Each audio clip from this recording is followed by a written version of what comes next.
this first match up.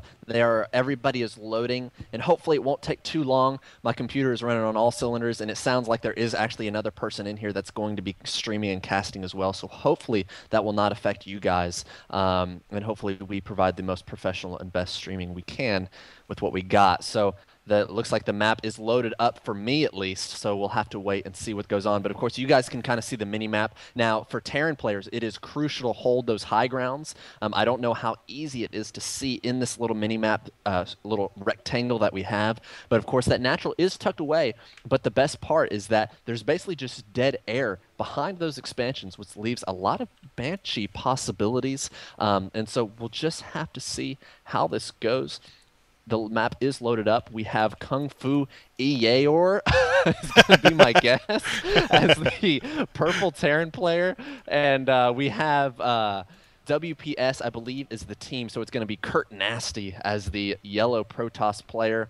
And here we go. So before this gets going, guys on the stream, just ask me, is it lagging? Does it look good? So we can go ahead and get those minor adjustments taken care of. It looks a little bit budgy. I might go ahead and go down to slightly lower settings, but just go ahead and let me know what you guys think, and so we can move on to this. Looks pretty good. I see it looks pretty good. Anyone else?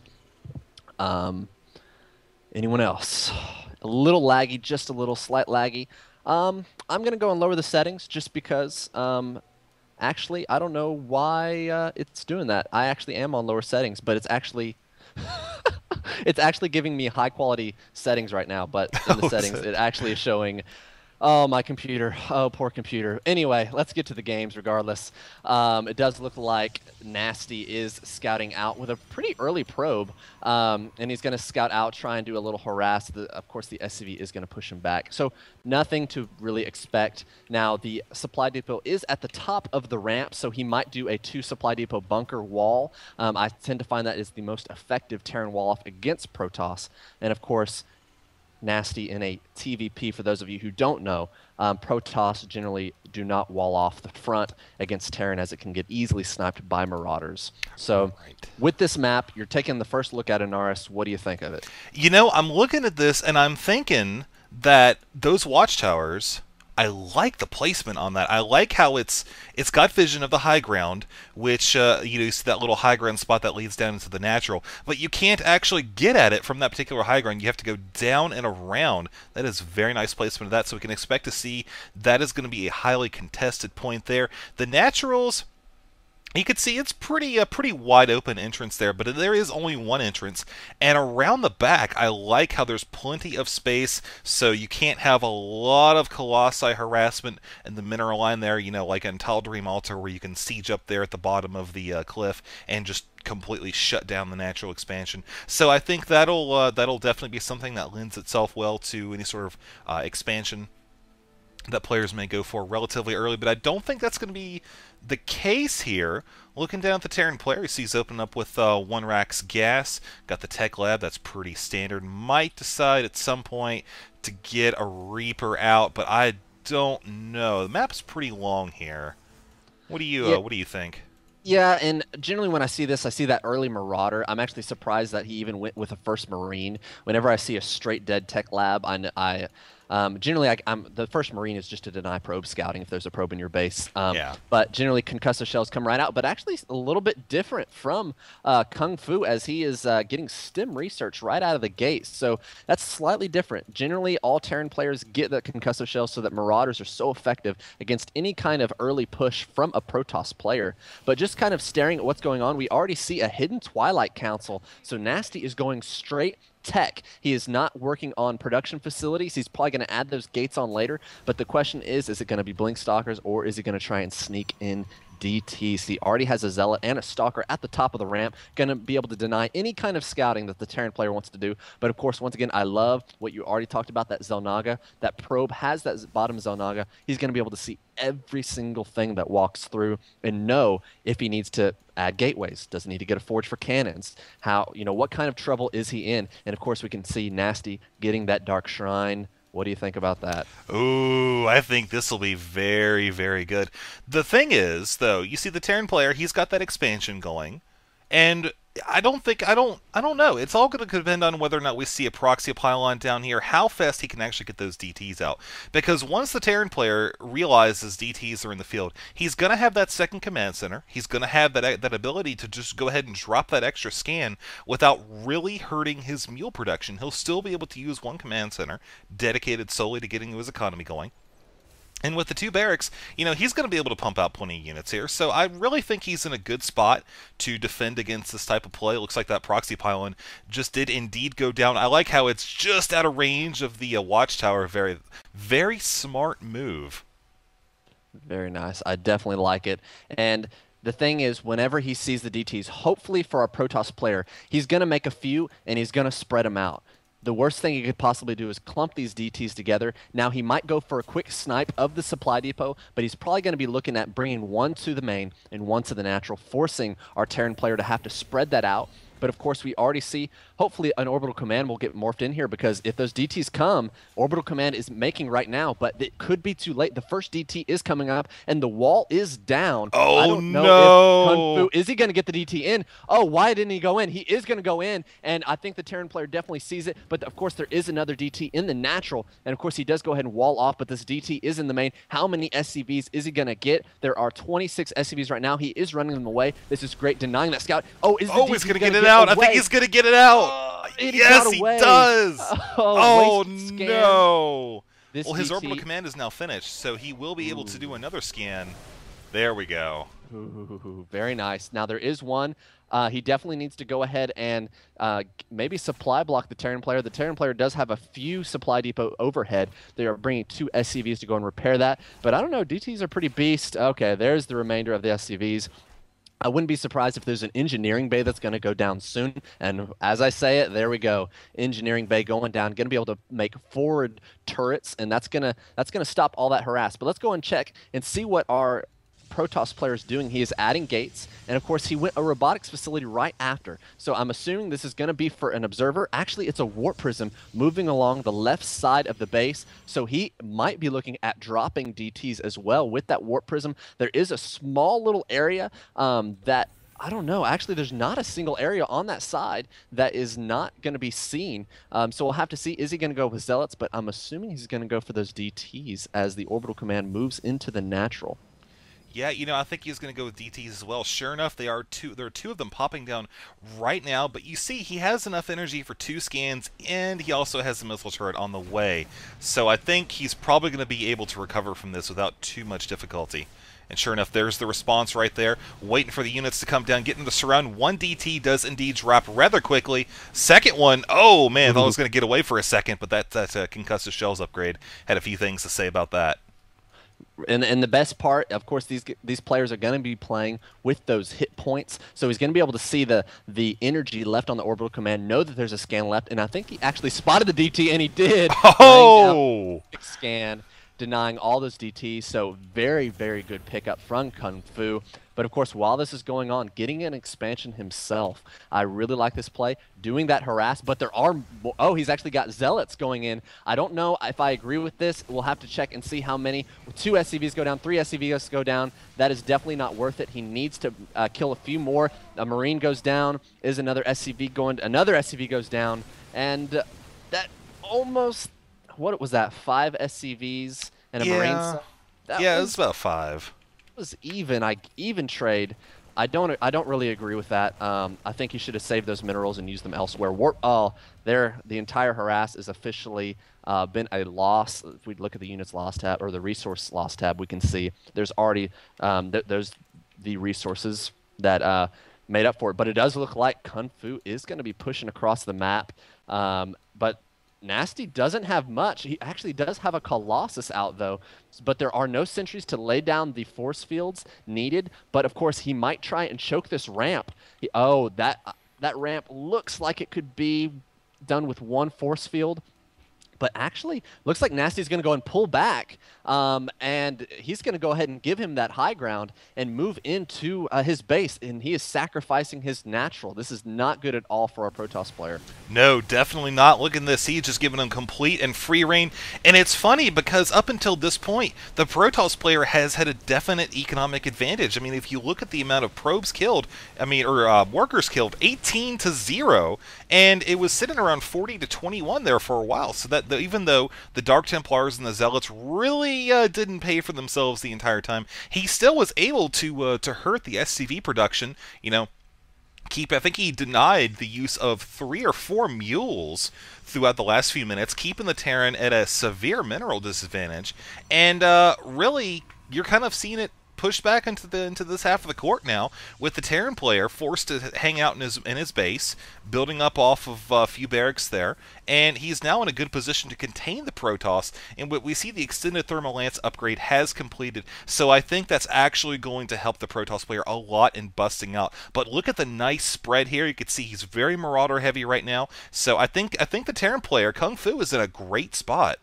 Yeah, I definitely agree with you there. I think maybe one of the big problems, actually laying down a scan, that's real dirty. Actually almost picking off that Zealot with 3 health. That is a very lucky Zealot. But he might look to push in, being very afraid of getting force fielded to half the army, which of course is a very imminent danger, needs to worry about. But I think one of the big things from our Protoss player is he actually just tried to do too much. I felt like he was teching, and then he went with some harass, which cost a lot of gas. Then he went with Colossus, and then he went with an expansion. And I just kind of felt like they were too tucked in. They were too tight, too much together. But we can see that finally he's actually been very lucky that the Terran player hasn't pushed in. As the Terran player is teching up himself, he did lay down a factory. He's actually going to do a swap on the reactor, might go and get those Vikings out to deal with that Colossus, knowing that if he does push up that ramp, it could be the death of him if he loses too much. And so that has given our Protoss player time to go and get a few more units. And I like breaking down those back rocks, giving it an escape route to go ahead and actually lay down an actual natural in the top left-hand corner, while our Kung Fu Terran player just kind of sits back, pops some popcorn, and just kind of waits for his tech to come. Yeah, it looks like actually Kurt Nasty doing something very smart down here. He has a Dark Templar that he sent down to the natural expansion, took out quite a few SCVs while the Terran player was up here getting set up. And when I was watching that, I was just thinking to myself how smart it would have been to kind of save that Warp Prism that he did for about now when he's contained, to try to force the Terran player to bring his army back a little bit, but also, like you mentioned, breaking down the set of destructible rocks. You look at how the Terran's defenses are set up outside of the Protoss base. If the Protoss decided to move over in that from a different angle, he would be in a very good spot. Oh man, it looks like the Terran player actually spots that expansion. Protoss might give it to him though. He's withdrawing. Okay, there we go. And now here comes the engagement. Yeah, this is going to be very close. And there is charge, though. That's going to be great. The concussive shells really aren't going to be able to do too much. The charge is about to go. And force fielding the ramp, actually shutting his own units out. I felt like he was going to clean that up. And actually, the Terran player, I felt like he could have just said, you know what? His entire army's in the top left corner. I'm going to go for his main, knock out the tech, and he actually probably could have stemmed and sniped the Nexus. But it's kind of one of those in-game things that you don't know, you don't have all the information, and so he went with what he has. It looks like the few Marauders are going to go and get cleaned up. They are running away. That is a very, very scared Marauder. And there's a charge. Oh, the charge Zealots are so much faster than you, my friend, unfortunately. And he is trying to make it there, though. Props to him. Oh, he's going to let him. Hero Marauder. He's going to go back and tell the tale. Probably a bunch of lies about how they owned the Protoss player. But we'll have to see how this game goes, as now the Protoss has a ton of Colossus, with charge lots moving towards our Terran player's base. He does, but look at the Terran player over in the top right. He has a medevac, few Marines, couple Marauders getting ready to counter here. But will he be able to handle this drop and this attack here coming down? Some very nice force fields laid down by Kurt Nasty as he just proceeds to annihilate the Terran army here. Uh-oh, SCVs and Colossi. This is not going to end well for him. Look at all this splash damage right there. The Zealots are even giving pursuit, running up there. There's a few Marines and Marauders, couple Vikings, but that is it. As you look at Kung Fu Eeyore, he is trying to do some damage up here in the Protoss base, taking out the pylons. There is one Colossus here that is ready to deal some damage, but I don't know how well this is actually going to end. Okay, there we go. A couple of Zealots warping in. That's going to help make it a little bit better. Yep, and that medvac drop is getting picked up as he actually didn't warp anything that attacks air, but really not doing any damage. Once again, force fields going down from Nasty, just denying all of the units from being able to move, while the Colossus just have a party on all of these units that are coming out of the barracks. The SCVs are just sacrificing themselves, and I got to hand it to the Protoss player. He really turned this around. He went from a very scary position. There's the GG from Kung Fu, and we are going to be moving into Game 2. Whew! That was good, man. That was good. Protoss handled that very well, I think. That was very good, very good. So we'll be getting invited into the second round because all of these matches are a best of 3. And so, do you guys have any questions about? I got the chat up while we wait. Anything interesting? But man, I was very nervous for that Protoss player for sure. He was in a very, very tight spot. But man, those charge lots in positioning on the ramp with a few great force fields really turned it around for that Terran player, or really turned it around for him against the Terran player. Very big props to our Protoss player. Yeah, you know, I was kind of surprised there for a minute that he gave up that expansion so easily. But it seems like, you know, even though he gave that up, he was able to put a bunch of those probes back to work, and he had a bit of oversaturation there, but he was still able to get up the tech that he needed, the charge, like you mentioned, the extended thermal lance, both essential for taking out those bioballs running around the map, and the angle that it came in from, I think he kind of caught the Terran not out of position per se, but kind of shifted his focus, kind of threw him off his game just a tiny little bit there. Wasn't quite ready for that expansion, so you saw he kind of hastily ran up, and like you said, would have been a very smart move to snipe off that expansion.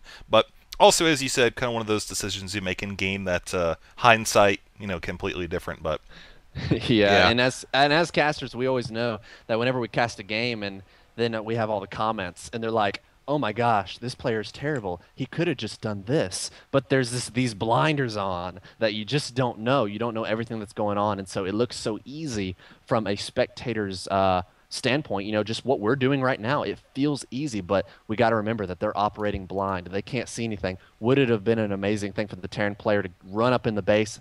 I definitely agree. I would have been all for the Terran player to do that. But he doesn't know what's in there. He could think that there's a sentry right at the top, ready to force field and deny it, and then all of a sudden, the Protoss gets the expansion. But that was crazy. One base play against 2 base play. Yeah, that was very nicely handled by both players. Now we're going to be watching the second game on the Shattered Temple.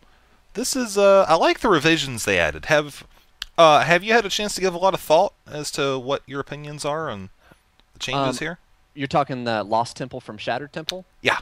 Oh, yeah. I think it's a great enhancement as far as those Thor drops against Zerg. Of course, I'm Zerg, so personally, I had a very large hatred for the Lost Temple. It was terrible. The only thing I liked from it was the Xel'Naga towers and how they were placed. So that is the change. But I would easily give just one Xel'Naga to go and take those high rocks off of the natural. I love the connecting of the where it's now just where you break rocks to get into the third. I think that's so much more smart, so much more, because those bases never got taken, and it was really at a disadvantage for Zerg, because the Zerg had to get Nidus or they had to get dropped, and sometimes that's just not a part of their play, where Terran players, they're gonna get medvacs. And even for Protoss players, it's difficult to get over there. You have to make a warp prism. I mean, you have to do it. If you want those bases, you have to do it. And so it's just kind of one of those unfortunate things that I'm very, very glad. I think they really push the scales on this map, allowing it to be something that is played in pro games. Yeah, I mean, you know, it's funny, as a Protoss player, I do like the fact that you're able to when they remove those cliffs near the natural, it did remove some form of tactics that you could put like Colossi on the high ground, stuff like that. But you still can put a pylon behind the rocks over at the down at the bottom left or the top right, and warping units down there, and you still have a covered position to launch an attack from. So I think there's a bunch of different strategies that are available to that, and I really like the changes myself. So this time we have Kung Fu Eeyore spawning back to back up here with Kurt Nasty. Ooh, I think we could see some airplay here. What do you think? Oh, there's no way that we are not going to see airplay. The Terran player is going to be so giddy whenever he finds out that they are back to back. He is going to get medvacs and just drop the mess out of our Protoss player. But once again, we already saw Nasty use Warp Prisms, which I applaud him very much for, as I think that is a very underused unit from Protoss, and he's going to be able to use that Warp Prism play. That is a big freaking base. There's nothing about it. I mean, this is a huge main, and you have to spread your buildings out incredibly amount of space. I mean, you just have to be able to somehow see everything. And so that warp prism play, and of course the actual rocks behind the expansion. If we're looking at Kung Fu's base, you see those high rocks where Zergs like to place overlords. Warp prisms can be placed there. And so if a Terran player looks away for a second, warped in zealots, all of a sudden at your mineral line can be very devastating. So we're gonna have to see, do they use this map, or are they just going to play straight up? We saw some very aggressive kind of play from Protoss, and it ended up paying off in the end due to a little bit of factors. So is our Terran player going to switch things? Is he going to go for that tech lab? Is he going to go for stim first? Is he going to go for that main bio play, which is pretty much standard in TVP matchups? But I like to see mech every now and then, so we'll have to see if Kung Fu switches it up. What do you think? Well, I think right now that probe almost just got itself cut in pieces. Ran up into 3 patches of minerals there and got caught up at the SCV. But no, actually, one thing I wanted to point out here, though, is kind of interesting. Kurt Nasty, you know, a lot of times players, when they scout off when they start in the 9 o'clock position, they'll go and scout at the 12. Well, I think that Kurt Nasty there, since he scouted down at the Terran base first at the 6 o'clock, maybe it kind of gave the Terran player the idea that the Protoss was starting off up at the 3, and then maybe he decided to go ahead and throw down that gas and go with that run Rex play. As a result of that information, I don't know that much about Kung Fu E, or I don't know if he actually reads that much into it or not. But we are seeing a tech lab here now, and you know, one thing I could actually see coming here, maybe a Reaper, since I know I mentioned it before, but these guys are so close, and you see that it's just a hop, skip, and a jump between the 2 bases. It would not be that difficult for him to get in here, and of course, with the SCV running around, he can keep an eye and see if there's going to be a Stalker here first. It looks like there is actually indeed going to be one, and there's that Warp Gate technology as well. And you are absolutely right. I can fit the distance within my screen easily without removing the interface. But what I want to point out is this probe over here is he's looking kind of suspicious. If I was a cop and I saw this probe, I would definitely question him, because I think something's going to go down. It's going to be that proxy pylon play, but what will be the add-on? And of course, I casted a game of MC not too long ago where he actually tucked away a pylon there with the Terran expansion fully operational. And when he attacked, he warped in zealots and completely the battle was over. And then all of a sudden, his SCVs were like, wait. Where are my SCVs? Where'd they go? And then the SCVs were just chomping down on the command center saying, dude, we already ate all of them. You know, what's up? And so we'll have to see if Kung Fu sees that, because that's really easy to go by and see. Once again, ooh, our Terran player, you can check the SCV path, though, and he is going to be able to scout out that probe. He will. Of course, it's not a building yet, so hopefully he'll check his mini-map and see that and go ahead. And, of course, the bad part about this positioning is that probe's screwed if one SCV goes for him. He's not running anywhere. So I guess not. And actually that happened. Yeah, he didn't check his mini-map, so that SCV is going to just run around and not even know it was there. Yeah. But go ahead and just going ahead and advancing along and not talking about the probe so much. You know, he got way too much camera time there.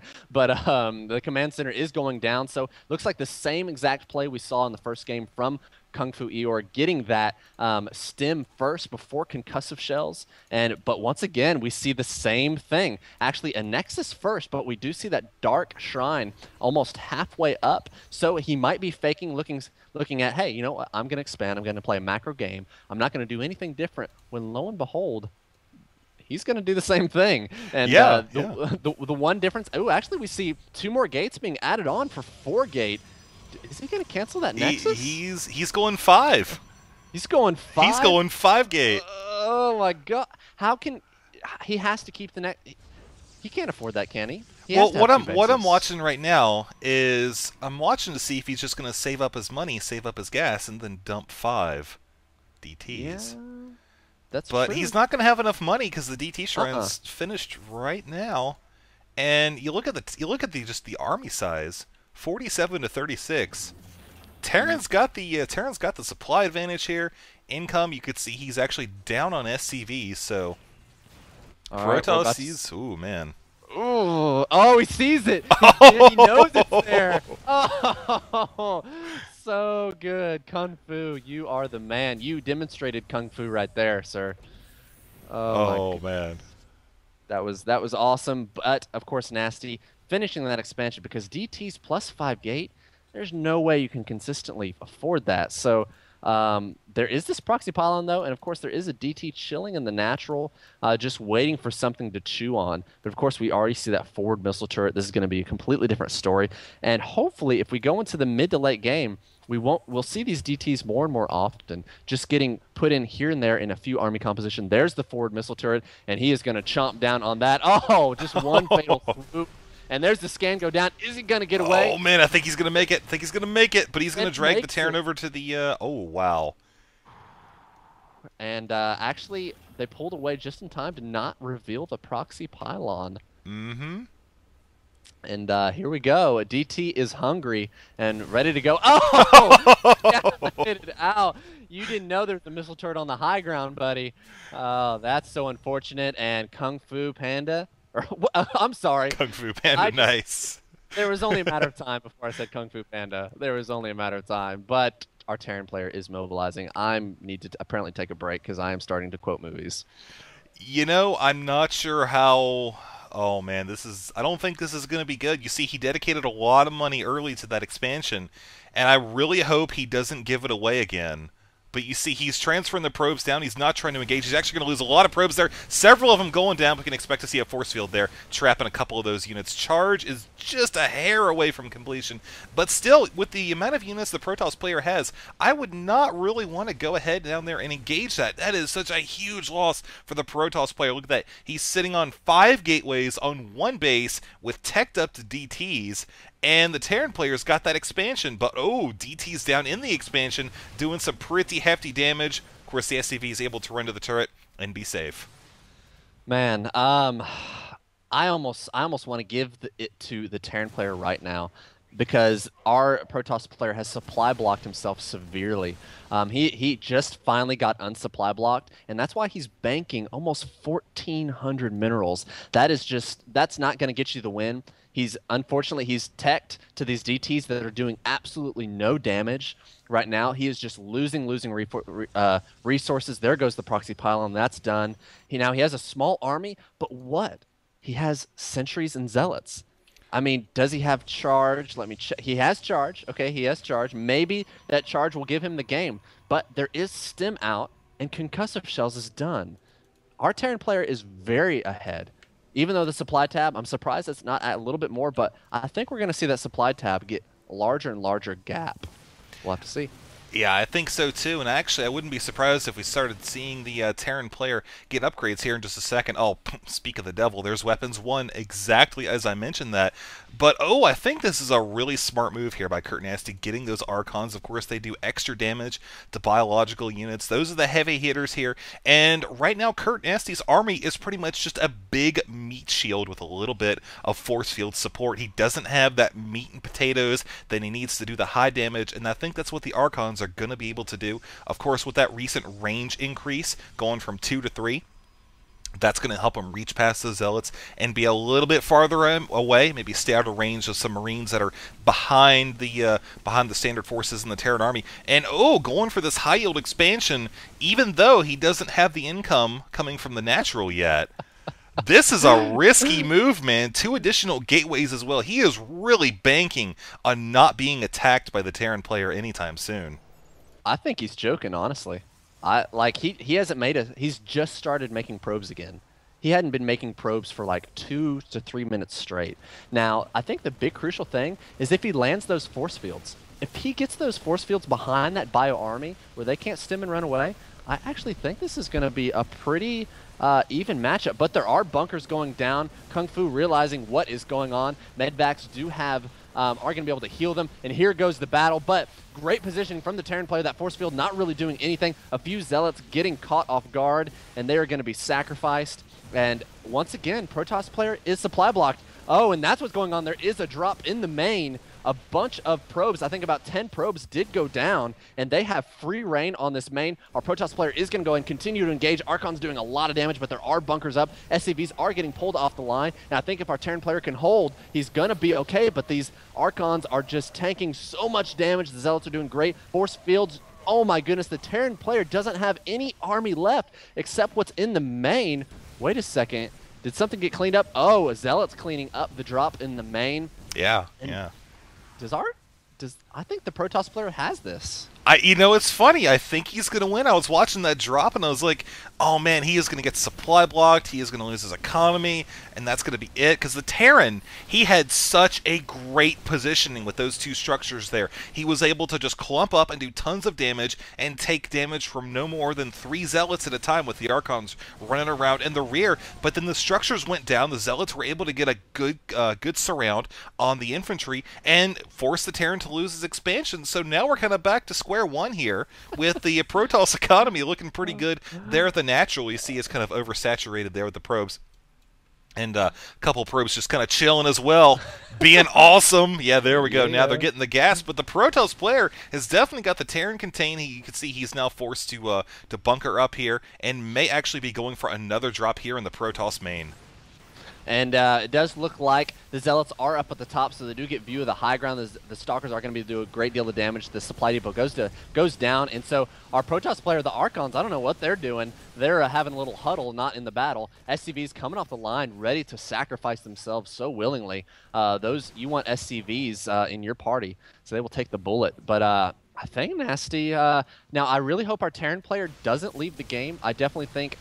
I mean, if you look at the supply tab, we're pretty much even, but our Protoss player has the tech advantage. Uh-oh, and here he comes, moving into the base. Man. The Marauders stem, SCVs sacrificing themselves, but the Archon's doing that splash. Actually, SCVs owning the Archon. There we go, and it does look like this battle, or this push, is going to go ahead and be denied.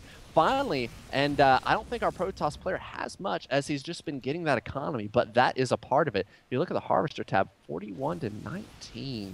Whew. Yeah, and now the Terran player is actually going for Ghosts now as well. He's got that Mobius reactor on the way. That drop up in the Protoss base has been brutal. He has taken out so many pylons. He's taken out a gateway as well.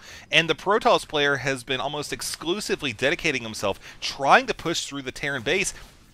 But the problem was, he let that first Archon get surrounded and focus fired by the Terran player, and then the second Archon was running around behind the entire time, not actually doing any damage. So just the unit placement there, man. Kung Fu Eeyore was in a great spot, and you see now he's gone down here with his SCVs. His main is mined out. You look at the Protoss player, he has got a ton of probes right now, 22-48, but still, he's, oh man.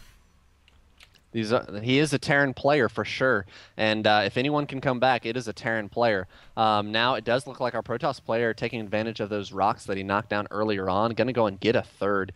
And really, our Terran player, he needs those ghosts. I think the reason why he's been losing to just charge lots for the most part is he's been delaying his tech. He's going Marine Marauder, upgrading those bio units, which is great, but if they're not supported by siege tanks or something else, Banshees, you gotta put your gas into something other than just upgrades for your essentially tier 1 units.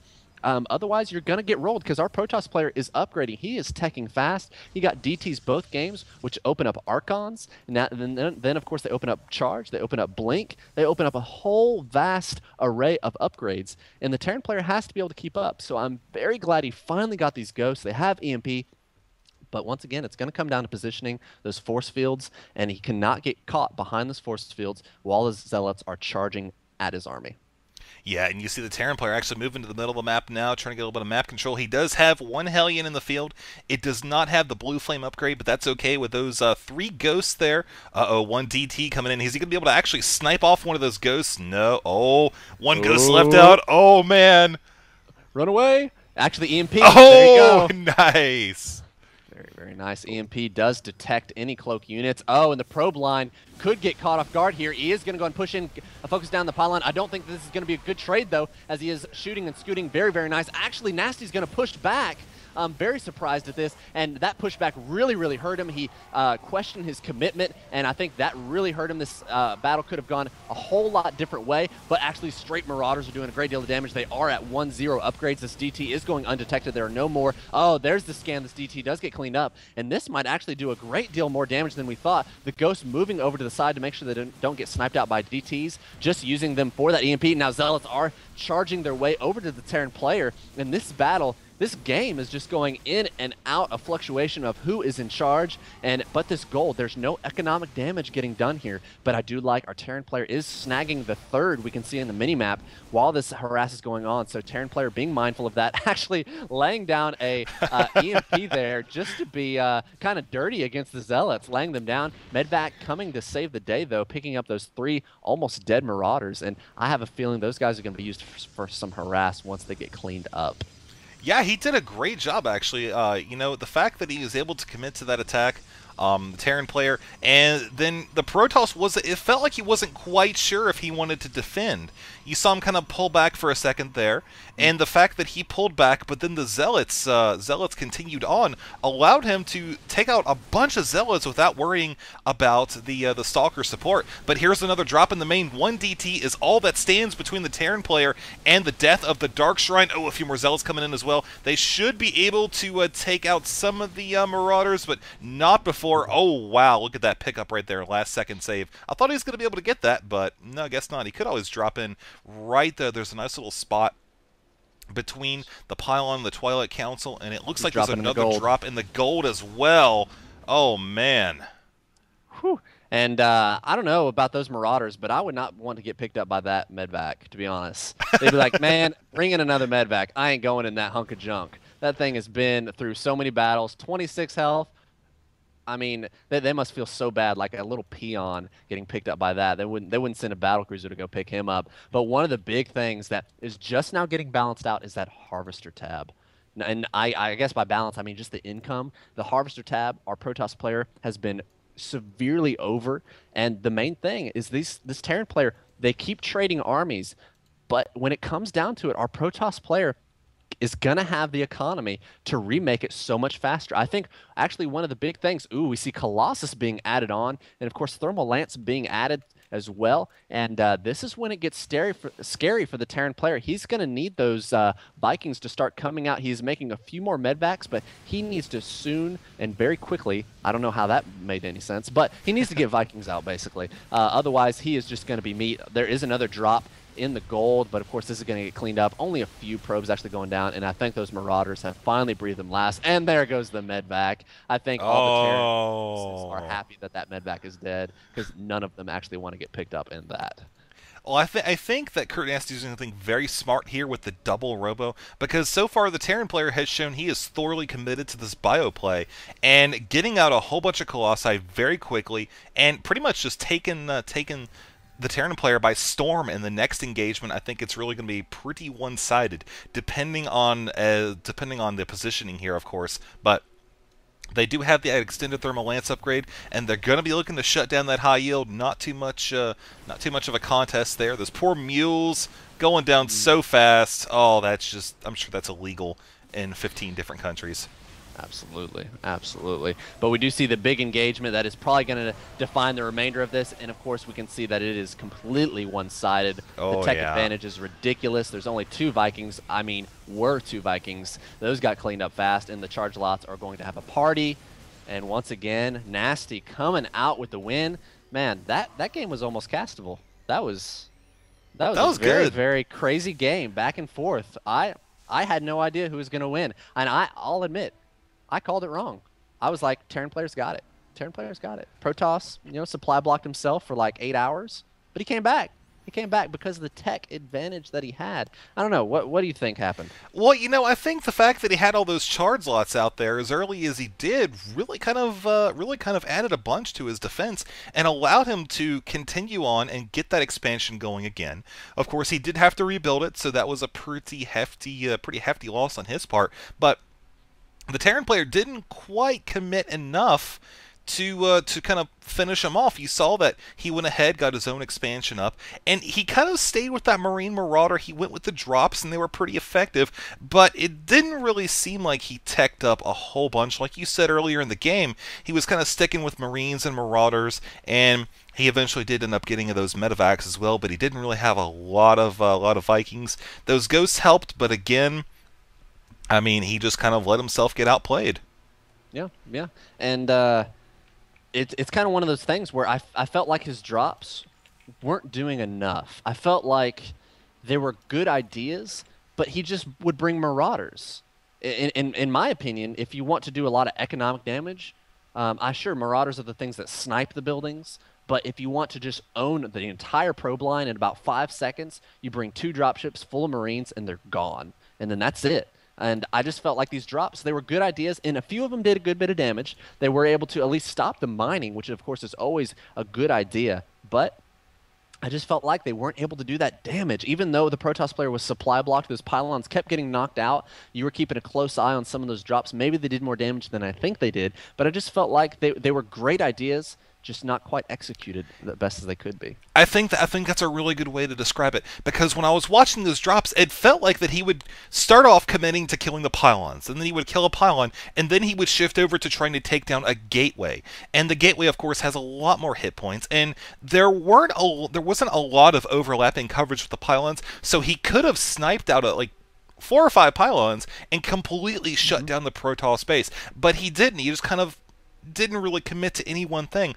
Also, if he had brought a Banshee over and taken out that DT shrine, I really don't think the Protoss could have done a lot about it. He did have that starport for a while. He could have easily just lifted it off, switched off with the tech lab, got a Banshee, put it back, whatever. Those Protoss buildings were pretty close to the edge there, and also the high yield expansion, the natural, neither one of them really had any detection. So Mm-hmm. again, that cloaked harassment could have really lent itself well. But overall, it was good play by both. Definitely a game for the record books. So hoping to have another one Absolutely. here. Absolutely, and it looks like it is going to be another TVP matchup. We are going to go ahead and stick with Nasty as he moves into the semifinals. And his opponent, once again, why do they have names I struggle to pronounce with? Daraka is what I'm going to go with. I don't know. That might just switch to the Pink Terran player if I have trouble. But the main thing that we're going to talk about, I guess, right now is the map. This is something that I wasn't familiar with till I tried to go ahead and, since I started casting Zeke, is they use a map called Nemesis, and it's made Okay. by Prodigy. And I don't know who it is, and I hadn't seen the map until, but basically it's just a two-player map. You know where your opponent spawns, but unfortunately, every game that I've seen on it hasn't lasted long. It's always been just very short, kind of macro style of play. Of course, last week it was all ZVZs. Like literally the entire quarterfinals to finals was ZVZ. So it lends itself. So I'm really hoping to see this map explode a little bit. I really want to see what this map is capable of. And of course, some of you guys, if you haven't seen it before, you're going to get to see it for the first time if you're not familiar with the Zeke maps or the map pool that they use. But once again, I want to go and give a shout out to the Zeke admin staff as they're just doing an awesome job just putting all this together for you guys where you can have free tournaments. There's no prize pool, but just competitive play that's really easy to get into. And it's free to sign up and it's free to play. And it happens every single day. So if you want to be a part of this, definitely check out. It's going to be z33k.com. And of course, Mephosis, you've seen him in the chat channel. He is one of the admins for there. So he's going to definitely give you that link and answer any questions that you guys may have. And of course, my name is Cricket. If you guys want to check out more of my content, it is youtube.com/Cricket StarCraft. And of course, the man himself, Anaris. You can definitely check out that at youtube.com/Anaris StarCraft. So this is going to be TVP once again. We saw Nasty go for that straight DT, which is very interesting. He did that both games. And still, both games, I never really felt like they did much. It was like it was a good idea, but it never seemed to like I don't know if I want to say work, but it definitely just didn't feel like it was. I don't know, but somehow he still was able to turn out the win, winning those 2 games straight in this best of 3. So we are going to go ahead and start this game up. Of course, now that you guys can see, you're going to be able to see the map as we are all loading. And of course, we are officially now the only streaming the streamers doing these games. So hopefully the lag will dissipate if there was any. And hopefully we'll be able to continue this great footage. So I hope that you guys have enjoyed this so far. Once again, thanking Anaris for just coming in here and just being a boss, just coming in here and helping out, giving my voice a little bit of a break. So Anaris, you can go and start this off. All right, well, it looks like we got Kurt Nasty spawning as the Protoss in the top position. We got NL Daraka, whatever. We'll just call him Daraka, spawning as a Terran player down in the bottom position. Looking at this map, this is the first time I've cast a game on this map, and I could see what you're talking about with it being a map that ends rather early, or games that end rather early. You could see it's pretty much a beeline to your opponent's base. Right through the middle, there is a pretty big upper ground area, but yeah, by and large, it's just point A to point B, man. You were Yeah. kidding, jeez. Yeah, and I don't know if that was just because it was a ZVZ and that's just how they go, but the great thing is this reminds me of, like, I think the map is Terminus. It's a GSL map that has you can go for a quick natural and it's safe, but it has less mineral patches and less gas, and that's going to be on the left side of Daraka and the right side of Nasty. And of course you have the typical expansion, but the crazy thing is that there's really no disadvantage to just taking the regular natural. It feels pretty safe. So I think that this could be a good map for Zerg in the sense of that you have 2 easy expansions. But the problem, what you already said, is there's a beeline. That attack is going to come so fast that you really have to be careful with being too macro-centered. So we're going to have to see what happens on this map. There's a lot of open spaces. This map is huge. This Protoss player is like, oh, I'm going to proxy pylon your base up, and you're not going to know what happened. But of course, we also there's just so much room for proxy play. Of course, if we look at the natural of Daraka, we can see those rocks, and so that's kind of what reminds me of. I think the map is Terminus. You can lay down that proxy pylon. I don't know if the range can get it though, as they do have those rocks on the side of the ramp. So we'll have to see if that's used, how it's played, and is this has possibilities to be a macro style of map. But with it being so small, aggression can happen. That's very true. I'm kind of looking forward to seeing what these guys bring to the table here. We're seeing them both open up with pretty standard openers. Nobody's going for early expansion, which I guess isn't too surprising. Yeah, if this was something like Terminus, I would really not be surprised if we saw one of the players going for that expansion. That's actually one of my favorite maps. I am a really big macro-style player myself.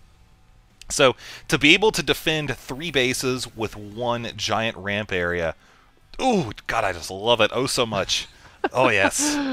Oh, and this probe, I don't know what he's doing. He's like, dude, where do you spawn at? I think is what this probe is trying to figure out. Because he's like, wait a second. Oh, okay, there's finally some definition to his to the craziness, laying down a proxy pylon. Actually in a very interesting spot. That's definitely not going to be the most frequently scouted spot. But of course, that Zelnaga right there, I think it's going to be just on the edge. So if the Terran player decides to go ahead and get that Zelnaga, he will see it. But finally, some different play. Daraka actually going 1 racks into a factory. So we might see some early Banshee play.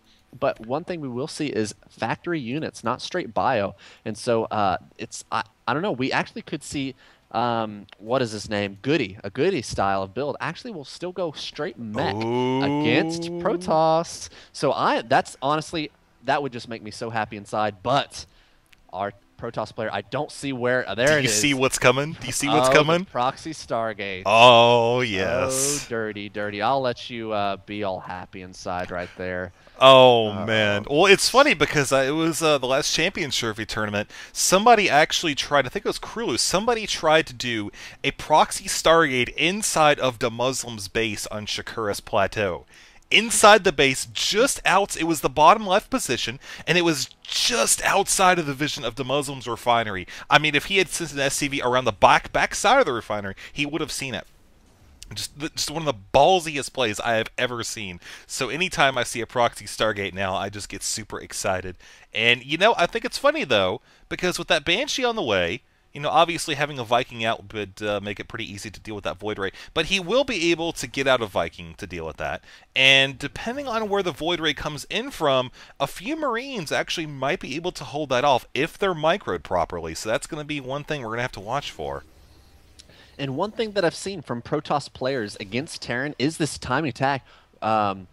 what happens is they actually wait, and I think they get 2 or 3 Void Rays, and it's actually like a 3-gate Stargate, like timed attack. It's basically when Warp Gate happens, they push out, and I think that's actually what's going to happen here. And that Void Ray, once it gets charged up, it can blow down all the walls, so Protoss can just walk straight in. There's so many possibilities for a Protoss player that goes this style of build, and it doesn't look like anything is going on for a Terran player, but the Banshee is moving across the map. So we'll have to see if Nasty's going to be able to deal with that. As Cloak is 3/4 of the way done, it is going to be ready by the time Nasty responds to that Banshee. Of course, Nasty is moving into the natural.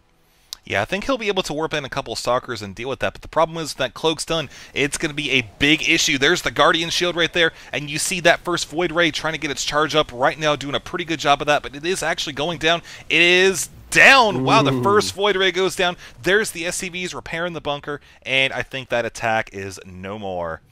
I got to get... Dude, I think that probe has bragging rights. That probe was all over that supply depot, and he outlasted a Void Ray. That's like, true. Man, like that probe. Oh, Banshee, if that don't kill that probe, I will be so angry. He is going for that sentry. Oh man. Oh, he's getting herded around. It's funny. I saw that probe in there, and I'm like, wait a minute. One of these units is not like the others. Well, dude. Oh, no! he died! No! Terran OP. Terran OP. Oh, there's the first Viking coming out. Going to be shooting down the Void Ray. Going to have to push him back. Oh, he throws the GG early. Yep. And I guess I didn't see. I'm not going to quit right away. I want to see the Banshee. Oh, my goodness. Yeah, the Banshee really did a good job shutting down the Protoss player's economy. And you look at the kill count, 14 kills. Wow. On that bad boy. From that Harvester town, I mean, 5 probes left. It was like Nasty didn't even know what was going on.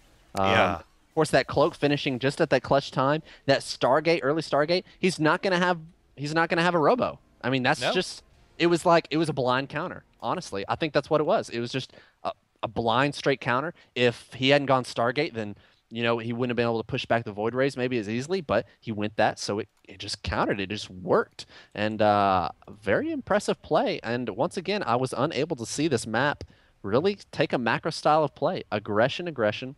But we'll have to see what comes of our game 2 in this best of 3 of the semifinals.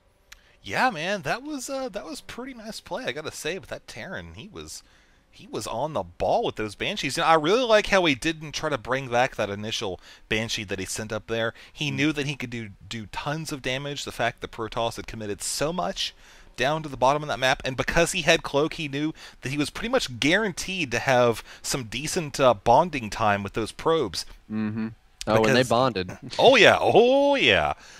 There's no robo facility, so I mean, hey, he had it good. Well, and I think the Terran player, in that kind of situation, you can go ahead and smile and be as giddy as Huck whenever he scouted that 6 pull at DreamHack. I really think that you can. I mean, he's like, big smile, Stargate, no robo. I have Cloak. You're screwed. I mean, there's nothing you can do. And so he probably was grinning from ear to ear, says, hey, you're going to attack my front wall with your Void Rays and my bunker. I see that probe, and I'm a little worried about him. But other than that, the army composition doesn't look too scary, and my Banshee is just going to completely clean up. And I'm very curious if the Terran player even looked at that Banshee. He just knew it wasn't getting attacked, and he's like, dude, I know he's screwing up that probe line, and that's all I need. Yeah, well, that was good. That was good. I'm liking this tournament so far, man. Some pretty good stuff here. Very competent players. I'm very happy about this. Yeah, this is good. But unfortunately, there is no Zerg. It's here. Sorry, I just need a moment. Because there's no Zerg, and I'm going to have to be casting off race for the remainder of this. So I'm glad I brought you along, because you can wipe the tears away for me, and hope for a better tomorrow is what I'm going to do, at least. And so we'll just have to see what goes in this game 2. I'm still being waiting to get invited into this. Hopefully they'll pick this next map soon. But I love the straight to Stargate play, adding on those Banshees. I thought that the Protoss player was gonna have that advantage, but once again, kind of as I already said, the Terran player blind countered hard with those cloaked Banshees. And Protoss, they don't have the orbital command. They can't just lay down a scan. They just Right. can't easily get a missile turret. I guess that requires the engineering bay, but here we go. Okay, we're in game two. The first map was that Nemesis. You guys haven't seen it, but we're going to go back to our standard type Oh of play. no, they went We, in without me. oh no, that's fine. That we haven't started. Oh, they did. Okay, No, okay. I no, we was haven't like, started yet. No. no. Oh no, no. I would end the game. There is no way I would allow that. Not leaving you behind. I did suggest you. There we go. All right. So it is going to be MLG Shattered Temple. So we saw a best of two or a best of three go straight to for our Protoss player Nasty, but actually Daraka up a game. So Nasty, as far as we know, has not felt such pain before being behind down a game. So we'll have to see if is Nasty going to go for that proxy play that he used with those DTs, or is Daraka just kind of maybe just kind of shook him up a little bit. We'll have to see what style of play goes, but we kind of already gave a little analysis of this map, kind of what we think of it. And so once this all loads, we will get this game going. Hope you guys are having a great time so far. I'm having a blast here with Anaris. And here we go. Pink Terran player is going to be Daraka as the Pink Terran player, dude. But I Nice. love it when I just continually repeat myself over and over. And we have Nasty as the yellow Protoss player, and they are not back to back this time. They are in cross positions, and I'm just excited inside. How about you? Dude, you know what? Cross position, TVP. Oh man, such great fights. You can really get games going really long.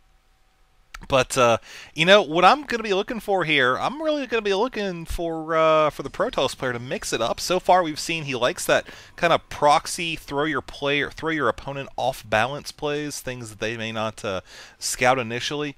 So I'm wondering if he's going to try to go with a little bit more of a traditional build here, since he's pretty far away from his opponent. And Daroka over here, I'm impressed with him so far. I'm very impressed with his decision making abilities here in the game. He committed to that defense very well. He knew that if he just held off that push with all those SCVs, it's okay if he loses mining time. As long as he holds that off, he's got it. Mm-hmm. So the fact that he committed to that attack there, how he did, very impressed here. I'm looking for a good game from both these players.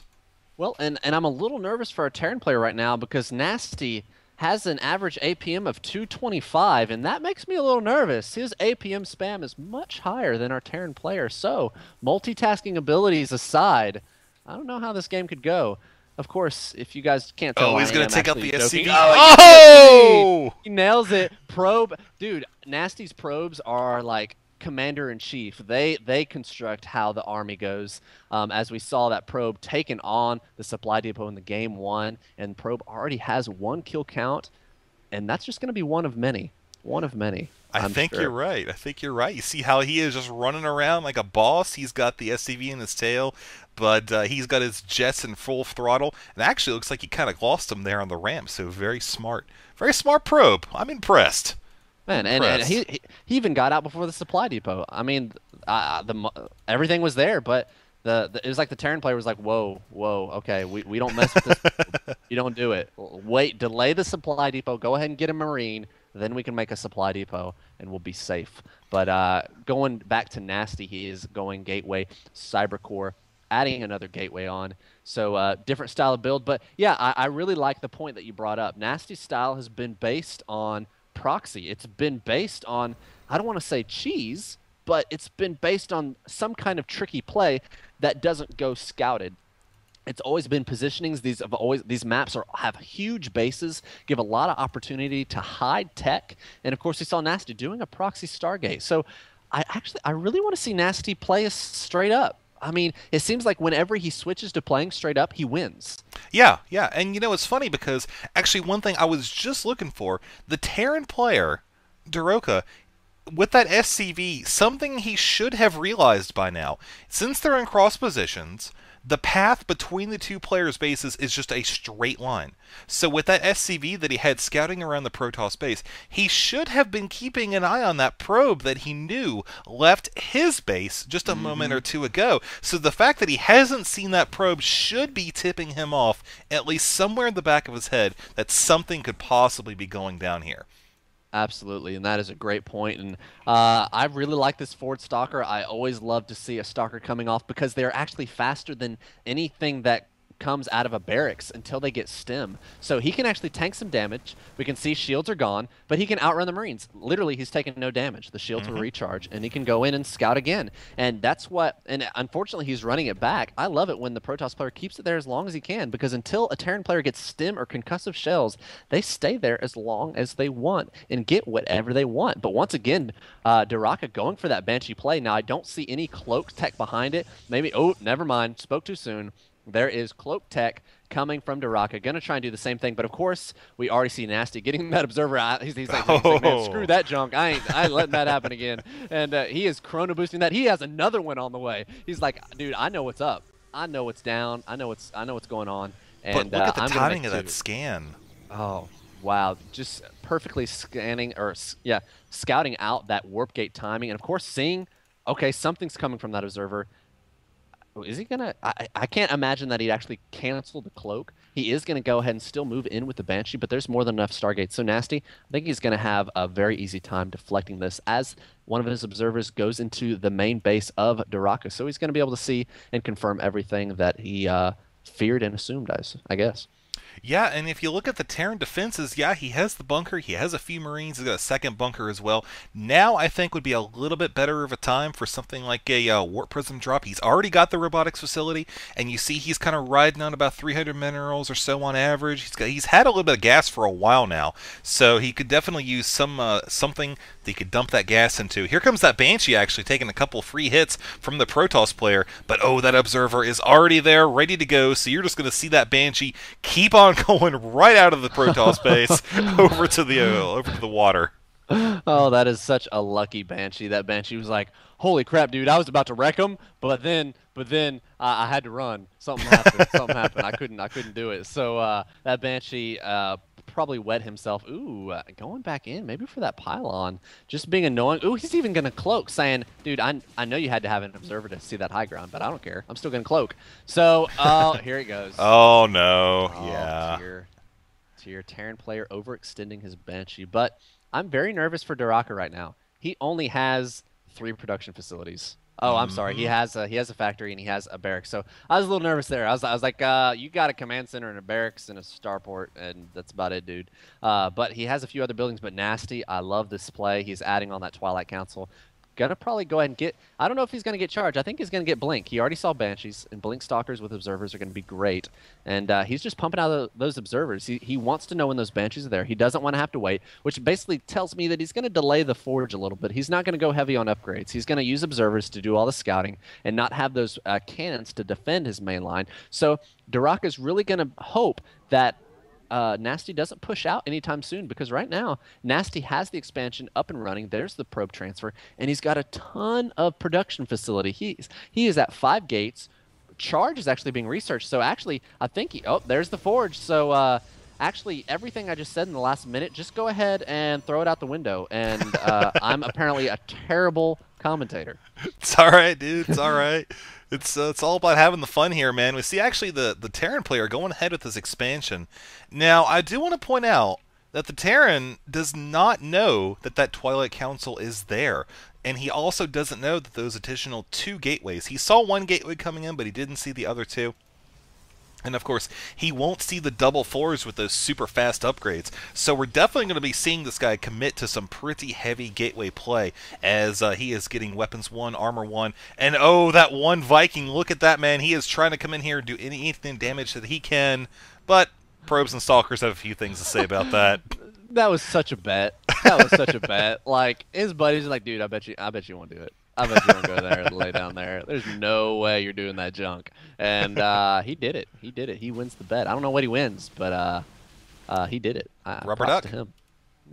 He wins the rubber So duck. Nasty doing a great job getting the breaking down those gold rocks a little bit ahead of time. I do always like that. He has army. They're not doing anything. Why not go and break down those gold rocks and kind of essentially you insinuate, hey, I'm gearing up for the macro, and I'm really happy that Nasty's finally taking this. I guess a macro style of play. He's not going to go for that cheesiness. He's got charge. Blink is on the way. Now he keeps supply blocking himself a little bit, and we can start to see his minerals pile up out of everything that I've seen from Nasty out of all these games so far, I'd have to say his biggest weakness is those supply blocks, but still somehow he ends up turning it around. But of course, Daraka already has a game on him, and I think Nasty's just trying to play it safe. I think that's he's down a game, and maybe if he had been down a game in the other matches, we would have seen this from him sooner. But I think he's just like, okay, I got to take back. I got to see if I can just outplay him. I can't try and be tricky. I just got to play a standard game and outplay him. That's true. And yeah, I was just getting ready to say that he really needs to get some zealots in here because he got that charge upgrade. But then no sooner than I say that, than actually he's bringing in 5 over the rest of the forces right now. So, looking, it looks like the Terran player is going to go ahead and commit to that bio play that we saw earlier.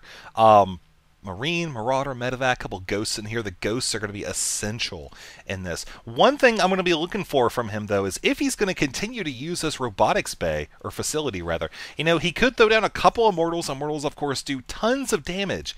Tons and tons of damage to Marauders and Bunkers, which you see are pretty much a lot of what you see the Terran defenses right now. But really, it's going to come down to when he expects to actually attack. If he's going to attack in the next minute or so, I'd say, yeah, okay, he's got the sentries for the force fields, force field around the bunker, push away the ghosts. He could bust down the bunker with a few immortals, but he may just want to go ahead and get a couple Colossi at least, because like I said, man, you don't want to go too late just running with the gateway forces, because the Marauder Ball, the big old giant hunkin' Marauder Ball with a few ghosts and a medevacs in there, they can really just do a number to those gateway forces as time progresses. I just want to point out there are 10 gates. I went ahead and did a head count on them, and there are actually 10 gates. Now, I do love this sensor tower. Oh, I love the sensor tower. I think they should be used all the time, and they never seem to be. So that's going to give them a great advantage. And I actually don't, Anaris, do you know if they pick up cloaked units as well? Nope. Okay. Is that a no as they don't, or a no you No, don't know? sorry, no, they don't. They don't. Okay, all right, just making sure, because I know they didn't pick up burrowed units, so I kind of had a hunch that they go the same. Warping in Archons. Now, I would have to say our Terran player is very behind in supply, and he doesn't have those tanks. He's going to go in here again, and oh no, those sentries are hungry. Oh, great EMPs. The sentries have no energy whatsoever. Those were the best EMPs I have ever seen, and they are shooting and scooting. Great micro. There are bunkers up, but once again, Nasty is so far ahead. SCVs are being pulled off the line, and I think this game is going to go to Nasty as he has 3 base. The goal is fully saturated, and he has a ton of sentries. Of course, that Archon just being complete boss, and Stalkers are going to go down, reinforcing a ton of units. There's those 10 gates in action. How many Zealots just got warped in? I'll let you count that one, but pretty much this game is over. Just waiting for the GG from Daraka, but I don't know if he's hoping to do some kind of cloaked Banshee play, but once again, that Viking, he's like, dude, I won the bet. I ain't dying to that. I'll let you guys die. And, dude, I won the bet. I won the prize, so forget you guys. But this is just, of course, we can see it from the supply tab. We're just waiting for, oh my gosh, I almost said Daraka. Is that it? Okay, Daraka, okay. To GG. And once again, this Protoss Force just pushing up here. There's not going to be, blinking up. Just beautiful. Being dirty. Just being dirty. And I actually don't know why Daraka is kind of chilling here. But anyway, Nasty, dude, he just needs to play straight up. He's doing a great job. Yeah. Every single game we've seen from him so far, he's won because he's played straight up. It's Daraka had played very, very. In the first game, we saw him basically punish Nasty for his playstyle, being that greedy playstyle. But finally, Nasty doing a great job. He was so far ahead. He was almost 30 supply ahead from our Terran player, and I was a little bit worried from the tech, but once he got that gold saturated, I mean, he sent all of his probes there practically, and he had 10 gates. I mean, that's just mind-boggling. He had to be making pylons the entire time he was making units, because he's going to be having a 200 force so fast with that kind of income and that amount of gates. So a straight gateway army generally falls to bio, but that charge lots with the added Archons. But the EMP was so beautiful from Daraka, just landing. Not a single sentry made it out alive from that EMP. And once again, I got to give it props to that Viking, man.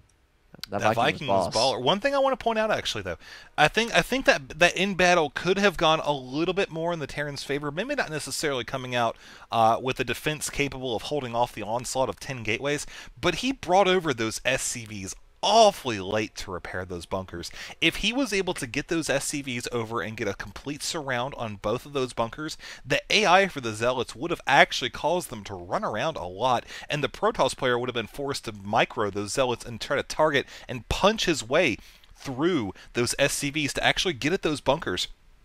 Because the Stalkers, they were still focused a lot on the Marauders there, and the Terran did a good job taking out that first Archon. It looks like he got the... Actually, it was funny. He got that Archon near the bottom of the ramp down to, I think, 2 hit points, and then the thing was alive for another, like, 10 seconds before it finally went down.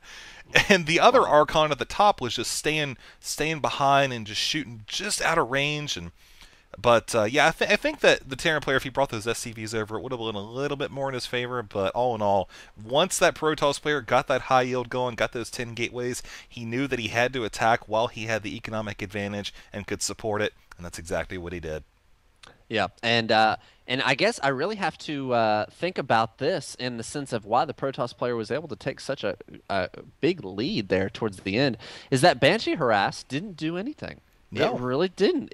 That's a lot of money that's going into not economy and not into production facilities essentially. So that's going to hurt you in income and it's going to hurt you in your just supply gain, making sure you stay ahead. And it can be uh, it can be pretty nerve-wracking for a Terran player that doesn't do any damage with those Banshees because at that point in time, it's really hard to make use of all of that money that you just spent. So I think that's really that it's interesting how that beginning stage decision affected such a late game response. And Nasty just being a great job, not doing anything crazy, just playing a macro style, snacking that gold, being awesome, and was able to take advantage of all that money that didn't go into things that Daraka really needed it to go into.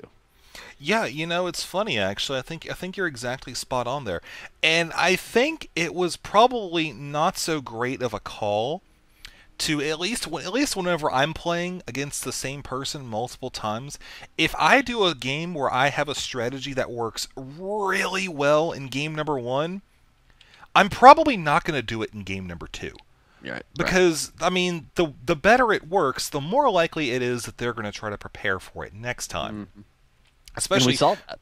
Yeah, yeah, especially when it's something so focused, so high up the tech tree as a Banshee. You've got plenty of time to get that robotics facility up and completely negate that, and that's exactly what he did. So I think the Protoss player was very smart and made the right choices in that game. Yeah, absolutely, absolutely. And so hopefully, of course, we say that, and he did the DT thing 2 games in a row against our other player, our other Terran player, and I think honestly, he just kind of had a little bit of luck with that. But we can see, obviously, our Terran player going for that Banshee harass, dude. He was chrono boosting so many observers. It was just like he wanted to fill the whole entire map with just straight observers. Like he was like, dude, that Banshee crap ain't working no mo, and he took it out, and so I'm hoping we're going into game 3. It is at 1-1 that I think anything's fair game. I wouldn't suspect Cheese because Nasty just saw that he outplayed him. So I'm hoping that Nasty says, okay, maybe I can play a better macro style of play. Maybe I can just play better than him as long as no tricky play happens. Just stick with the tech tree, just very simple. Expand when I need to, and just outplay him. And of course, I really like Nasty. It's crazy. He has this kind of harass idea going on, a really early kind of trick play, but then he just switches and gets like he double expands or something like that. I think we saw that in one of the games against the Terran player. Is he lost his Nexus and then he got an expansion in like 2 minutes after he got the gold. And here we saw again he just finished saturating his natural and he was already bringing his probe to go ahead and make a Nexus at the gold. So I really like this. I like this side of Nasty is I guess what I want to say, and I hope to see that from game 3. Daraka definitely going to say, okay, I can't do with that Banshee stuff again. I've got to do something else.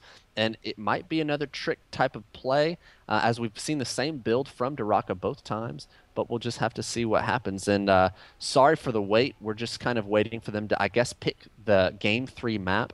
and so we'll be up and cooking. So this is game number 3, the Zeke ThursDaily semifinals, and you said the administrator was Mephosis. Mephosis. Okay, all right. Well, cool. Yeah, definitely a big shout out to him for getting this going, man. This is a pretty fun tournament so far. Lots of good players here. Wait, there's no last match. Um, Wait, they're saying in the chat there's no last match. Uh, huh. Really? Yeah, yeah. In Anaris, your mic is starting to cut in and out slightly, so I don't know if that's your internet connection or not. Ah. Um, but I mean, I can hear you, but I can definitely tell there's a little bit of distortion. Okay. Um, How's this? A little bit oh, that's better? much. Yeah, 100%. Excellent. So I don't know. I guess one of them has to leave. That's kind of lame. Oh man, it's I no was really good. excited about this game 3. Um, huh. All right. Well, I guess we just have to wait for the other semifinals to finish. I don't know who left. I don't know who. The brackets haven't been updated, so I don't know which one couldn't make it or what's going on. I'm hoping. I'm just staying on the chat, hoping that something pops up. Not seeing anything quite yet. The guy is forfeiting because he wants to sleep. Oh. Well, I can understand that. I It sucks, but guess. I can understand that. Sleep is always amazing.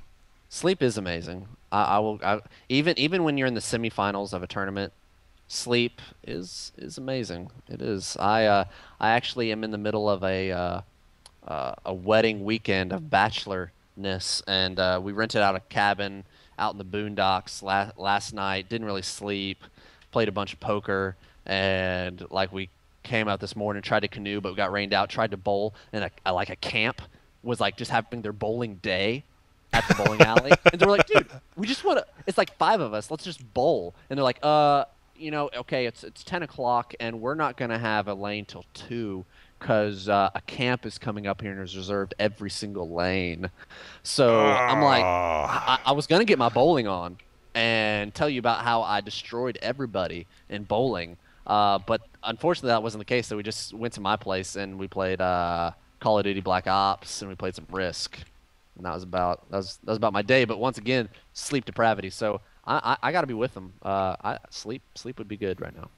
Yeah, COD, good stuff, man. Although next time you should just be like, "Yeah, I'm with the group." Yeah, that's We fun. actually thought about that. We actually thought about that. We're like, dude, let's just say we're the group. But the problem is like we're all like, mid-20s, and I think it was like a youth group, like a youth camp. Oh. So like we don't look like a bunch of high schoolers, unfortunately. Uh, but we thought about it. But what we did try to do before we left is they had one of those wishing well machines where you put the coin in and it continually spins around till it gets to. It's kind of like a funnel type thing. And it Oh, right, spins right, right. faster and faster. And so our objective was to it was one person against the other.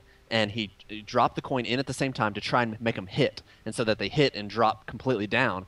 But the thing is we're really cheap. So if it got really close to the bottom and it hadn't hit yet, we had to grab them real quick and then try it all over again. And they must have thought we were absolutely insane because we must have tried like for 5 minutes. And like we're all like hooping and hollering. We're like, go, go, go. And like one coin would like barely nick it, but they'd keep going. It'd be like, oh, it was like a football game was going on. And but yet it was just a wishing well with 2 pennies. So that's how we spent our 5 minutes at the bowling alley once we got denied lanes. Oh, those things are pretty fun, man. I've done that before. Yeah, They're yeah, fun. yeah. So actually, it looks like nasty. Uh oh. It's a team matchup. Uh-oh. Oh wait, no, he's just a captain. Haha, just kidding. He's to trick us all.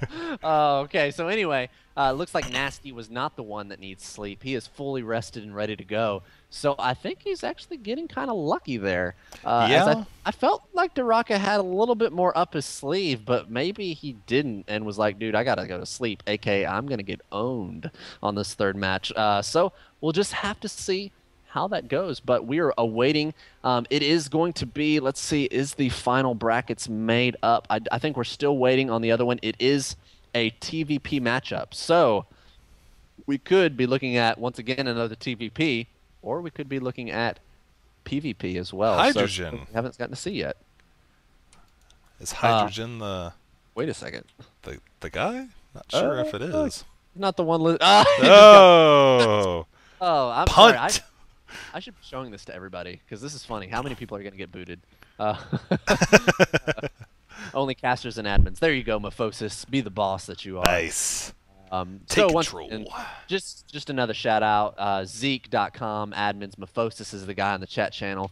Once again, if you want to take part in this, it happens every day on North American and EU servers. Sign up at z33k.com. All the tournaments are listed there, and they have a lot of extra tournaments there as well. So definitely a phenomenal place to, if you want to get your tournament on. I mean, this is definitely the place to go, and so want to thank them for letting myself, Cricket, and Anaris cast what has been a pretty good few games. I mean, these haven't been any kind of sleepers. These have really been solid games that I've really had a good time so far with. Yeah, yeah, no, I've been very impressed. I mean, honestly, I wasn't sure what to expect coming into this. I'll just give my honest opinion. I didn't know. I didn't know what kind of players they'd be. I didn't know what kind of play style we'd have. But so far, we've had a lot of diversity, Hmm. considering we've watched pretty much just PvT. And Yeah. I mean, of course, that I mean, I'm a Protoss player, so for me, it's just like squee. But it's been I've been really impressed so far. Players have handled themselves well and made some really solid decisions. So yeah, I'm pumped, man. Yeah, well, and I guess this is my punishment because last week it was straight ZVZ. Z's made it all the way. And so I was happy. Like people were like, dude, ZVZ's gay. And I'm like, dude, I'm giving them all the analysis behind it. I'm like telling them all the little tricks and people are like, "Oh, dude, that's interesting." But most people are like just, crying that it's ZVZ and leaving. And then here's my punishment for being so excited is straight no Zerg whatsoever. But once again, these are some great games, so I have not been disappointed whatsoever, and I'm definitely glad to have you and ours here as the Protoss to back up all of my infallible statements and screw ups about what I think about Protoss. But it does look like the first map, of course, you guys got a little glimpse. It is going to be MLG Zelnaga Caverns. So this is going to play completely different if it's PvP or PvT. Of course, we would get a lot of people don't like PvP, but because there's a lot of little intricate things. They tend to be 4 gate against 4 gate, even with the delayed warp gate timing. But I've actually heard that 4 gate gets owned by 2 gate Robo because they get the early Colossus out or something like that. But I don't know the exact particulars. I haven't watched enough PvPs. Do you know anything about this? Well, you're right. Excuse me. You're right in that 4 gate is a very, very serious threat.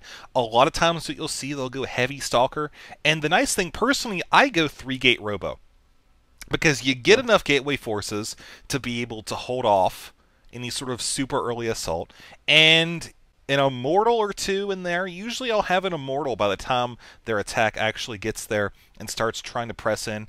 As long as you can keep that immortal alive, you throw down a force field, get yourself an extra 15 seconds or so on the ramp, you're good. You can just Mhm. move out. You've got tech, and of course they're going to be trying to tech up themselves. They're going to be, as soon as they see that immortal, they're probably going to be trying to pull back and play defensively and tech themselves. And having that gateway, or having that 4 gateway that they themselves have, they're going to be able to drop down a sentry, wall off the ramp, no big deal, blah blah blah. And that's the time when you really start to go ahead and try to get up towards Colossus, get an observer out there. You can kind of balance whether or not you want to go observer or Colossus first, depending on how the game's going. But an expansion, if you're feeling like you can hold it, if you know you're going to get Colossus first, if you can get your expansion out there as soon as you got a Colossus down. Mhm. And yeah, it can really put you in a really superior position. Because, like I said, those immortals, they will just rip up stalkers like nobody's business. Oh yeah. And if they try to focus fire down the immortal, you can run it around while focus firing your stalkers on their stalkers, and you're getting fire time that they're not. So, Well, first of all, before I comment on that, I got to give you mad prop DJ skills because your voice is like going crazy. It's like auto-tuning itself. And so I just got to give you props on that because I don't know how to do that and you're doing it and so I don't know what you tried to fix last time, but it's still freaking out a little bit on my end and I'm sure that it is for the streamers as well. Um, but yeah, so You're exactly right. I love the three gate robo. I love it because it doesn't delay the tech quite as much as like a four gate would, and it defends against a four gate as long as you chrono boost and you don't miss your timings whenever your warp gates are ready to go again. As long as you don't miss those, I guess, basics mechanics, then you're fine, and then you really start to see the PvP expand a little bit. You get to see different styles of play that come from it, and the great thing about that three gate robo is that you're ahead in tech.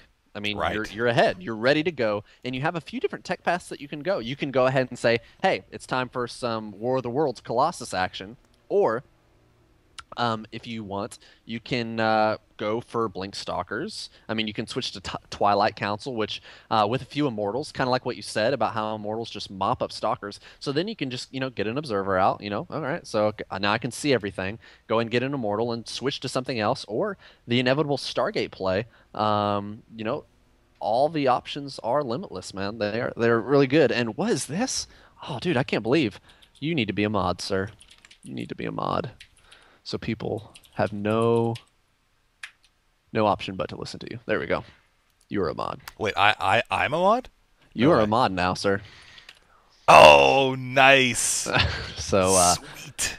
no more will you be set aside by anyone else. You can officially rule the chat room. Rule the Excellent. I chat see room. there's little cancel icons beside everybody's name. Uh-huh. Yeah. A crazy monk, I've got my eye on you. You can do whatever you want, man. I already got a few that I picked out that I'm gonna randomly delete for fun. So you feel free because we're just chilling, waiting for the other PVT to end. And of course, we saw that those games can be really long. I have no idea what game they're in. Let me see if I can find that out. Is there any other way to entertain these people? Well, following up on what you were talking about a second ago with the three gate robo, at least what I like to do personally, when we started talking about this, my mind started, churning Protoss, Protoss, Protoss. So Yeah. something that I really like to do is as soon as I get my expansion down, one thing you got to watch out for is when you're getting up to that Colossus, you kind of have to figure out with an observer how many Colossus are they building and how many stalkers do they have, because one thing that you're going to want to get as soon as possible is that range upgrade, Yeah. because you do not want to go into a PvP when they have range and you don't. That's just, oh man, it's terrible. Hmm. So what I like to do is get range and then get a Twilight Council and then dump my gas into that and then get charge for my zealots, Yeah. because I've found that when you've got that zealot upgrade, they can come in, they can get a really good surround on their Protoss ball of death, keep it there, and all of a sudden, you've gone from what would normally be, kind of a British army style lining up where you just got all the zealots on one side, all the zealots on the other side, and they're all perfectly aligned, running at each other, fighting blow for blow. You can kind of split up your zealots, run around, and they'll have that speed, allowing them to get around. And those colossi all of a sudden are a lot less effective because they're not really able to focus their fire on a big, huge ball of anything unless they try to go for your stalkers, which I mean they probably just won't do that.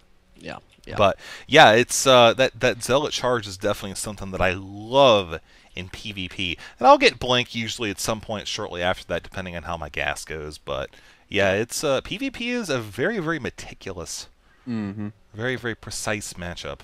Right. Well, and it was so funny because ZVZ was always the one that was harassed. At least that's what I felt like. I felt like ZVZ was just the one thing that, people were like, "Oh, it's just such it's such a roll of the dice." And I guess essentially it is, but PvP is nerve-wracking to me. I'd much rather do a ZVZ any day over a PvP. It just I don't know. It makes me nervous because of what you said. It is so meticulous. It can go so many different ways. But what a few people might not know is that I do guitar solos at the beginning of my videos, and they are trying to get me to play guitar in the chat I room. was just seeing that, man. You want to bust that out? Dude, let's see. Dude, where is it at? Oh, it's in its. I'll be right back. All right, Okay. I will be right back, sir. All right. You asked for it, folks. You were going to have it. Cricket busting out the guitar. I don't know what he's going to play, but I'm sure it's going to be something that is seriously amazing. So yes, looking forward to that. Thank you guys again for staying tuned with us while we wait for the next game here. Still waiting for Kurt Nasty to get his opponent. I guess they're having a super long game, and yeah, I wish we could kind of be a fly on the wall on that, but yeah, it's been a pretty fun tournament so far. Want to thank Mephosis here hanging out in the channel, waiting for the game to start. Want to thank him for getting this organized, and of course Cricket, who's not here right now, but still very thankful for him to let me have the opportunity to come hang out with you guys, do a little StarCraft 2 casting. Oh, I hear the guitar.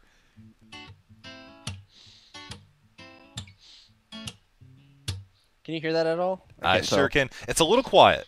It's a little, yeah. That's little my new mic has like super like amazing noise canceling, and so it's like I have to like touch the strings with the mic in order for it to actually work. But dude, Anaris, what is your favorite style of play? And don't tell me R&B because that's impossible on acoustic guitar. My favorite. You mean like my favorite type of music in general, or favorite type of guitar? Yeah. Well, anything. I don't care. Well, technically, my favorite type of music is vocal trance, progressive trance, Ooh. but I don't think that's. I don't think it's really going to be.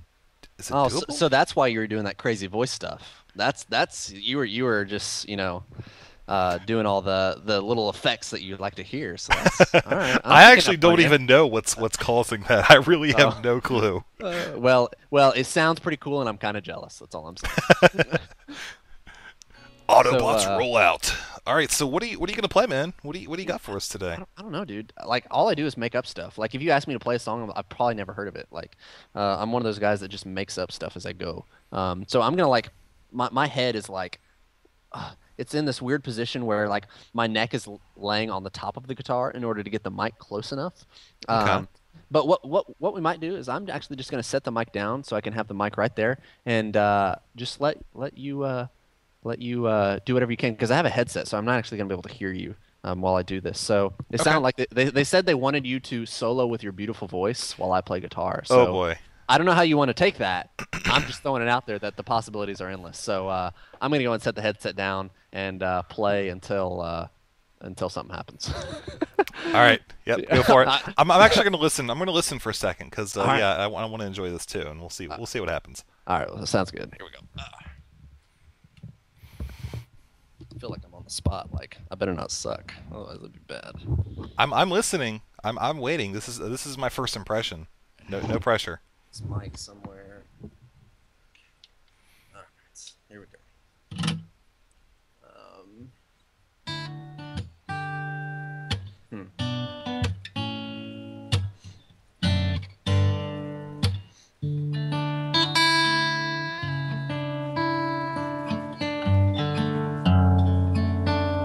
No, that's too cute. That's too cute. We want something.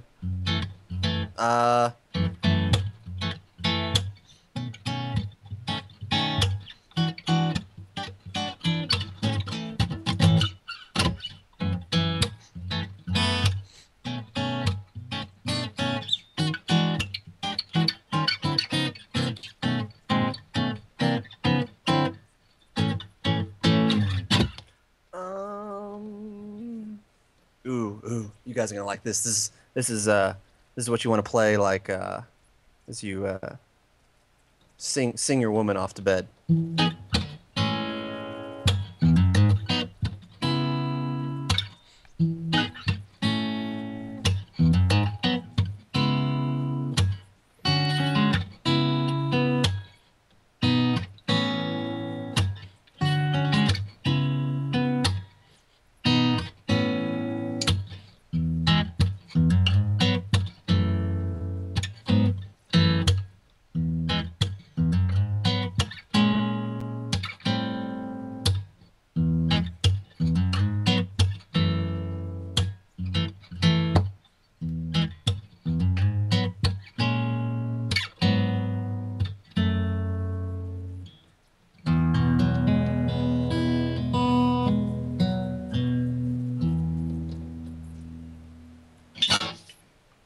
All right, that was a little taste.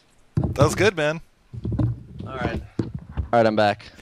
That was good, dude. You know, the whole time I was going to tell you right now. First of all, I'm a horrible singer, terrible. But your playing was really good, and I was thinking to myself, I was kind of singing in my head, like, "Good night, darling. I got to go play 2v2. My clan's waiting on me. They're Yes. more important than you, and something Oh just like god. totally nerd sounding. Yeah. Oh, dude. I would have. I would. I don't know, but you would have probably been my favorite person in the world. Like for me to go back to the video, I would just watch that. Just I'd play it back if you had sung that. But I can imagine it, and I think we would have had something there. I think there's a hit in the making. We should work on that. We should work on that because yeah, I really think that's good. Yeah, That's good. there's a possibility. Husky, watch out. Your Bangling's got nothing. That's an higher count. Of course, my girlfriend's in the other room. I feel terrible for saying.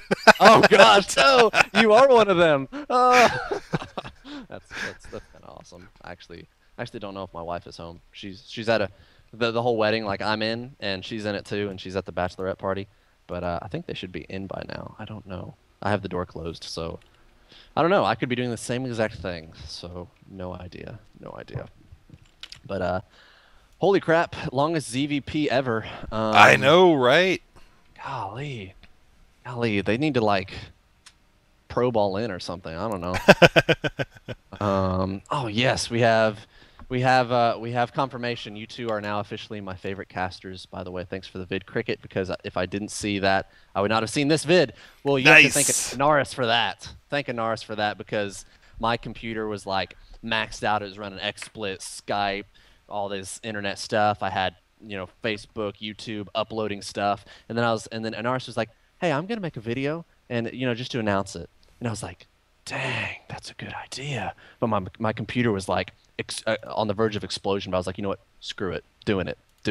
So you have to thank Anarts for that. He's the reason why if you saw this on YouTube on either of our pages that it happened. So wait, Anaris, you should mod me. I guess is he talking about like on you? Do you have a stream, Anaris? I have a stream, but I really never use it that much. Okay. I'm terrible. I know, right? I really should use it more often because it's funny. Like I sit here and I'm working like all the time, whether it's recording like this game or the other, and it's just like I could be doing live stream as well Mm-hmm. as YouTube. And it's funny because I'm actually recording this. Oh, you are? Yeah, I've been frapsing ever since we started. Oh, dude, your hard drive is amazing. Oh. It's a 1 terabyte.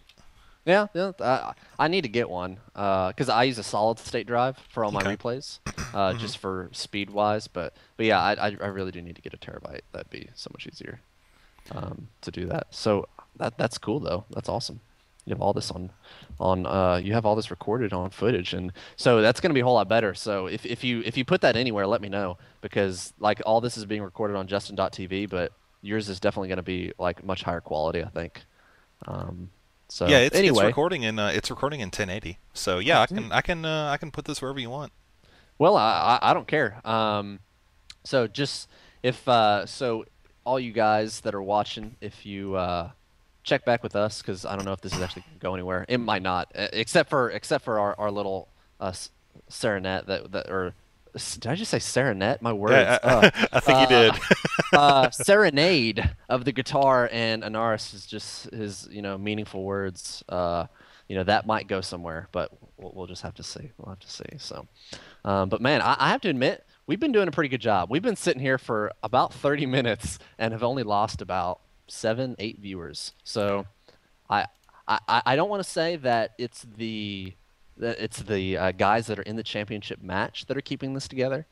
I like to give a little credit to them, but you know what, dude? I think it's you and Aris, man. You're taking it home. You're bringing it home. So Well, dude, I mean, I think really it's both of us. Like, whenever I do my Champions Trophy tournament, I feel so bad because they'll have these huge gaps in between the games, and I'm casting it by myself. hmm So I'm sitting there, and it's like, how can you really entertain a big group of people Yeah. by yourself when you don't know how long you have to entertain those people by yourself? Like, I could go and play. But hmm then it's like any second they could be ready, and I'd be the jerk that was in a game when they were waiting Yeah. for me. So it was like I can't Oh do yeah. that. So for me, this is just like a breath of fresh air to actually have somebody to converse with Right. in the Absolutely. downtime.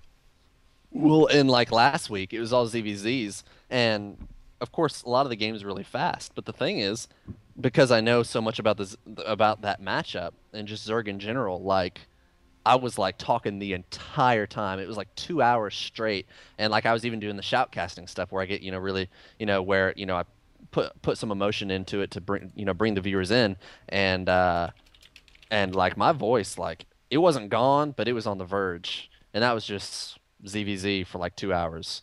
So we're reaching that 2 hour mark now. Um, so hopefully, I mean, we still got this finals to go. It's luckily it's still a best of three. This isn't going to be a best of five, but they need to get this game on the road. Okay, all right. BSG lost.